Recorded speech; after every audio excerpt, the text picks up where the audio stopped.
نحمدہ ونصلی علی رسولہ الکریم اما بعد فاعوذ باللہ من الشیطان الرجیم بسم اللہ الرحمن الرحیم۔ السلام علیکم ڈیئر ویورز، ہمارا آج کا ٹاپک ہے تیمم۔ تیمم طہارت حاصل کرنے کا اصل ذریعہ پانی ہے جو اللہ تعالیٰ نے اپنے فضل اور کرم کے ساتھ نہایت فراوانی کے ساتھ اپنے بندوں کے لیے مہیا کر رکھا ہے، لیکن پھر بھی بعض صورتیں یا بعض سچویشنز ایسی کریٹ ہو جاتی ہیں کہ کسی جگہ پر پانی میسر نہیں آتا یا پانی تو موجود ہوتا ہے لیکن کسی وجہ سے پانی کے ذریعے طہارت حاصل کرنا انسان کے بس میں نہ ہو یا پانی کے استعمال سے شدید نقصان پہنچنے کا اندیشہ ہو، تو ایسی سچویشن میں اللہ تعالیٰ نے یہ مزید فضل اور انعام فرمایا کہ مٹی سے طہارت حاصل کرنے کی اجازت دے دی اور اس کا طریقہ سکھایا تاکہ بندوں کو دین پر عمل کرنے میں کوئی تنگی نہ ہو۔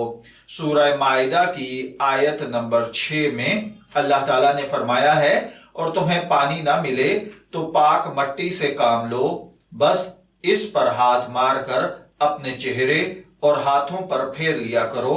اللہ تعالیٰ تم کو تنگی میں ڈالنا نہیں چاہتا، مگر وہ چاہتا ہے کہ تمہیں پاک کرے اور اپنی نعمت تم پر تمام کر دے، اور تاکہ تم اس کے شکر گزار بنو۔ ڈکشنری میں تیمم کا معنی قصد اور ارادہ کرنا ہے۔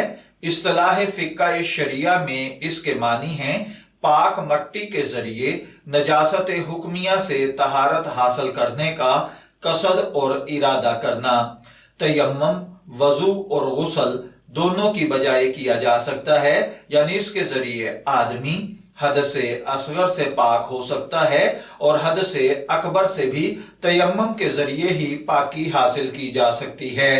تیمم کی یہ اجازت حضرت نبی اکرم صلی اللہ علیہ وآلہ وسلم کی امت پر اللہ تعالیٰ کا خصوصی انعام ہے۔ یہ امت جس کا دائرہ کار پوری دنیا انسانیت اور جس کی مہلت عمل رہتی زندگی تک ہے، بجا طور پر اس سہولت اور رعایت کے مستحق تھی تاکہ کسی بھی دور میں کیسے ہی حالات ہوں، دنیا کا کوئی بھی مقام ہو، دینی احکام کی تعمیل میں امت کو کوئی تنگی محسوس نہ ہو۔ میں دعا گو ہوں کہ اللہ تعالی ہمیں ان باتوں کو سمجھ کر ان کے مطابق عمل کرنے کی توفیق عطا فرمائے۔